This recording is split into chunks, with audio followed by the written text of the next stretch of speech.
नमस्कार मंडळी, श्री स्वामी समर्थ. आज आपण जाणून घेणार आहोत एक अतिशय सुंदर आणि आनंदाचा पारंपरिक समारंभ. बोरान हा सोहळा केवळ संस्काराचा नाही आणि परंपरांचा भाग नसून आनंदाचा, आशीर्वाद आणि शुभेच्छाने भरलेला एक क्षण असतो. संक्रांतीचा सण जसा स्त्रियांवर्गांसाठी, नवीन लग्न झालेल्या जोडप्यांसाठी खास असतो, अगदी त्याचप्रमाणे लहान मुलांसाठी देखील खास असतो. कारण की संक्रांती म्हणजे मकर संक्रांतीच्या दुसऱ्या दिवशी अनेक घरामध्ये लहान मुलांचे बोऱ्हाण हे केले जाते. आता हे बोऱ्हाण म्हणजे काय? तर बोऱ्हाण ह्या नावामध्ये त्याचा अर्थ दडलेला आहे. बोराने घातलेली अंघोळ. तर आजच्या व्हिडिओमध्ये मी तुम्हाला मकर संक्रांतीच्या दिवसामध्ये लहान मुलांना किंवा लहान मुलांना पूर्णांक कधी आणि कसे घालावे, बोऱ्हाण करताना मुलांना कोणत्या रंगाचे कपडे घालावे आणि कोणत्या रंगाचे कपडे ही चुकूनही घालू नये, की क्रांतीला नाही. जमलं तर आपण बोऱ्हाण कधीपर्यंत करू शकतो, कोणत्या वेळेत करावं, मंत्र अशी बोऱ्हाण संपूर्ण माहिती मी तुम्हाला आजच्या व्हिडिओमध्ये देणार आहे. त्यासाठी हा व्हिडिओ स्किप न करता अगदी शेवटपर्यंत नक्की पहा. यावर्षी मकर संक्रांती ही 14 जानेवारी बुधवारी आलेली आहे आणि त्यांच्याच दुसऱ्या दिवशी म्हणजे 15 जानेवारीला गुरुवारी करी म्हणजे विक्रांत आहे. त्याच दिवशी घरातील लहान मुलांना बोऱ्हाण ही घातले जाते. तसेच तर संक्रांतीच्या दुसऱ्या दिवशीपासूनच म्हणजे की क्रांतीपासून ते समाप्तीपर्यंत ह्या कालावधीमध्ये तुम्ही लहान मुलांना कधीही बोऱ्हाण घालू शकता. खरं तर की क्रांती दिवशी आवर्जून बोऱ्हाण हे केलं जातं, पण ज्यांना जमणार नसेल तर त्याने समाप्तीपर्यंत कधीही वर्णन केले तरी चालेल. आता बोऱ्हाण हे किती वर्षापर्यंत करावं, तर आपल्या घरातील जन्मलेल्या बाळापासून ते 5 वर्षाच्या बाळापर्यंत करतात. तुमचं मूल 5 वर्षाचं होईपर्यंत तुम्ही बोऱ्हाण हे घालू शकता. काही जण फक्त 3 वर्ष पूर्ण करतात. जशी तुमच्याकडे पद्धत असेल त्यानुसार तुम्ही करू शकता. एकूण 3 वर्ष केले किंवा 5 वर्ष केले तरीही चालतं. आणि बोऱ्हाण हे मुलांचं आणि मुलींचं ह्या दोघांचं देखील करतात. तसेच बघा, बोऱ्हाण हे शिशुसंस्कार म्हणून वर्णन केलं जातं. बाळ जन्माला आल्यानंतर बाळाच्या पहिल्या संक्रांतीला सर्वसामान्यपणे बोऱ्हाण हे केलं जातं. लहान मुलांना बदलत्या ऋतूची बाधा होऊ नये म्हणून ह्या काळात उपलब्ध असलेल्या फळभाज्या जसे की बोर, उसाचे तुकडे, गाजर, भुईमुगाच्या शेंगा, कच्चा हरभरा, तिळगुळाचे लाडू, रंगीबेरंगी गोळ्या, चॉकलेट, बिस्किटे, खारी बिस्किटे अशा सर्व वस्तूंना लहान मुलांच्या डोक्यावरून अंघोळ घातली जाते आणि यालाच आपण बोऱ्हाण असे म्हणतो. येणाऱ्या पहिल्या संक्रांतीला लहान मुलांना बोऱ्हाण घातलं जातं. लहान मुलांना उत्तम आरोग्यासाठी बोऱ्हाण घालण्याची परंपरा आहे असं म्हटलं जातं. आपल्या भारतीय संस्कृतीमध्ये सणवारासोबत बदलत्या ऋतुचक्राचे आपल्या आरोग्यावर चुकीचे परिणाम होऊ नये म्हणून ही काळजी घेतली जाते. म्हणजे संक्रांतीनंतर वातावरणामध्ये हळूहळू बदल होत जातो आणि ह्या वातावरणाशी त्यांचे शरीर दृष्ट बनत असते. त्यामागे शास्त्रीय कारण आहे. आता हे बोऱ्हाण कधी घालावं, तर बघा, सायंकाळी तुम्ही 5, 6, 7 वाजता तुम्ही मुलांना बोऱ्हाण घालू शकतात. तर ज्या दिवशी आपल्या बाळाला बोऱ्हाण घालायचे आहे त्या दिवशी सायंकाळी आपल्या परिसर स्वच्छ करावा, दारामध्ये छानशी रांगोळी काढावी, आजूबाजूच्या सर्व लहान मुलांना बोलवावं.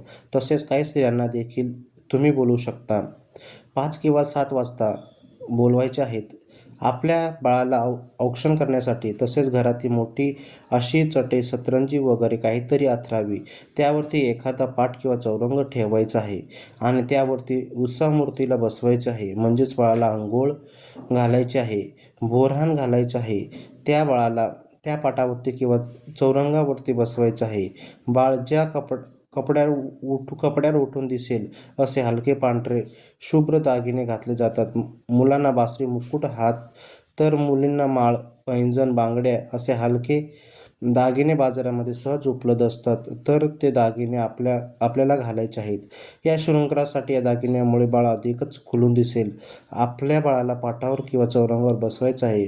पण जर बाळ अगदीच लहान असेल तर 6 महिन्याचे किंवा च्या आतील बाळ असेल तर ते बसू शकत नसेल तर त्या एवढ्या लहान बाळाला बसवण्याची गरज नाही.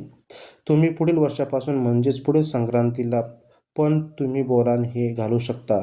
बाळ खूप लहान असेल तर त्याला त्रास होऊ शकतो. मूल रडतात, त्यामुळे अगदी 5 वर्षापर्यंत आपण बोऱ्हाण घालू शकतो. उत्सवमूर्ती म्हणजेच आपलं बाळ बोऱ्हाण तयार झाल्यावर त्या मुलाला पाटावर बसवायचं आहे. बाकीच्या लहान मुलांना त्याच्या भोवती गोल करून बसवायचे आहे, कारण जेणेकरून आपण मुलाला ज्या साहित्यानं अंघोळ घातली तर ते साहित्य त्याने खाली पडलेलं सहज व्यस्त होतील. तसेच आपण ज्या काही स्त्रिया बोलवल्या असतील त्या बाळाला औक्षण करायला सांगायचं आहे आणि बोऱ्हाण पण आपण आधीच तयारी करून ठेवायची आहे. आता बोऱ्हाण म्हणजे काय तर बघूया. जशी की चुरमुरे, उसाचे तुकडे, गाजराचे तुकडे, भुईमुगाच्या शेंगा, बोरं, तिळगूळ, तिळगुळाचे लाडू, एवढ्या रंगीबेरंगी गोळ्या, बिस्किटे, हरभरा, चॉकलेटचा सर्व गोष्टींचा समावेश केला जातो आणि सर्व तयारी तुम्ही आधीच करून ठेवू शकता. एखादं साहित्य नसेल तरी देखील चालू शकतं. अशा प्रकारे सर्व बोरांची तयारी झाल्यानंतर उत्सवमूर्तीच्या डोक्यावरती म्हणजेच आपलं जे बालक आहे त्याला बोरांना बसवलं आहे, तर त्याच्या डोक्यावरती एखादा रुमाल किंवा टोपी घालायची आहे आणि मग डोक्यावरती तुम्ही त्याला बोलणं घालायचं आहे. आपल्या घरातील मोठ्या व्यक्तीने म्हणजे आपली आई, आजी, काकू यांना बाळाच्या डोक्यावरती एखाद्या पेल्यानं किंवा ग्लासनं किंवा काही ठिकाणी मगाच्या साहाय्याने सर्व साहित्य डोक्यावरती टाकतात, म्हणजेच त्याने अंघोळ घालतात. तर तुमच्या भागामध्ये जशी पद्धत आहे त्यानुसार तुम्ही करू शकता. या दिवशी कोणत्या रंगाचा ड्रेस किंवा कोणत्या रंगाचे कपडे घालू नये. तर आपल्याला सर्वांना माहिती आहे की या वर्षी संक्रांती पिवळ्या रंगावर आलेली आहे आणि कपडेही अगदी पूर्वीपासून अशी पद्धत आहे की एक परंपरा चालत आलेली आहे की संक्रांतीने ज्या रंगाचे वस्त्र परिधान केलेले असते तो रंग आपण संक्रांतीला वापरायचे नाहीत. तर ह्या दिवशी किंवा ह्या वर्षी संक्रांती पिवळ्या रंगावरती आलेली आहे, त्यामुळे आपल्याला ह्या वर्षी पिवळ्या रंगाचे कपडे बाळाला अजिबात घालायचे नाहीत. शक्यतो काळ्या रंगाचे कपडे घालावेत. ह्या रंगाचे कपडे घाला, कारण त्यावरती हलवयाचे दागिने देखील अगदीच उठून दिसतात, त्यामुळं बाळ आपल्या अगदीच छान दिसतं. आणि जर तुम्हाला काळ्या रंगाचे कपडे घालायचे नसतील तर तुम्ही दुसऱ्या रंगाचे कपडे देखील घाला. फक्त ह्या दिवशी पिवळ्या रंगाचे कपडे घालू नका, कारण ह्या वर्षी संक्रांत हे पिवळ्या रंगावरती आलेले आहे आणि म्हणून बाकी तुम्ही लाल, हिरवा, गुलाबी अशा गडद रंगाचे कपडे घातले तरी देखील चालतात. स्त्रियांना आपण हळदी कुंकू लावून त्याचाही मान सन्मान करायचा आहे. त्यांना हळदी कुंकू लावून तिळगूळ देऊन नमस्कार करायचा आहे. त्यांना वाण द्यायचं आहे. बाळाला ज्या पदार्थाने आंघोळ घातले आहेत ते पदार्थ आपण त्यांच्या ओटीमध्ये घालायचे आहेत. त्याचबरोबर लहान मुलांना आपण तर सर्व साहित्य वेचायला सांगायचे आहेत आणि ते खायला देऊ शकता किंवा घरी घेऊन गेले तरी देखील चालू शकतं. ते सर्व फळं लहान मुलांना या सीझनमध्ये म्हणजेच ह्या ऋतूमध्ये पोटात जावे हा त्यामागचा खरा हेतू असतो, कारण ह्या ऋतूत येणारी फळं खाण्याची सवय त्या मुलांना लावण्याचा हा अनोखा प्रेमावर सगळ्यांना प्रेमाचा वर्ष होऊ दे, बाळासोबतच राहून निघून दे असा यामागचा उद्देश असतो. तर अशा प्रकारे तुम्हीसुद्धा तुमच्याकडे लहान बाळ असेल तर त्यांचं देखील बोऱ्हाण हे नक्कीच करा. समाप्तीपर्यंत तुम्ही कधी बोऱ्हाण हे करू शकतात. आता आपण जाणून घेऊया बोऱ्हाण मंत्र देखील म्हणायचे आहे. तर ते मंत्र कोणते आहेत? तर ती बोर टाकताना जे मंत्र आहेत तो म्हणायचा आहे. बोर हे गणपती बाप्पा हे नारायण हे लक्ष्मी सरस्वती, सुख सुख पाणी दे तुपात लोण्याचे कालू कालू. त्यानंतर बाळावर फळं, बोरं, खोबरं, अन्य गोष्टी टाकताना म्हणायचं आहे.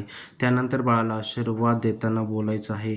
सुखी समाधानी यशस्वी भव, दीर्घायुष्य लाभो, आईबाबांचं नाव मोठं कर. तर बोऱ्हाणचा विधी आणि मंत्रांना आपल्या घराच्या रीतीनुसार ठरवले जातात. आपल्याकडे जी रीत असेल, जी पद्धत असेल त्यानुसार हे मंत्र म्हणत बाळाला आशीर्वाद या दिवशी आवर्जून द्यायचे आहेत.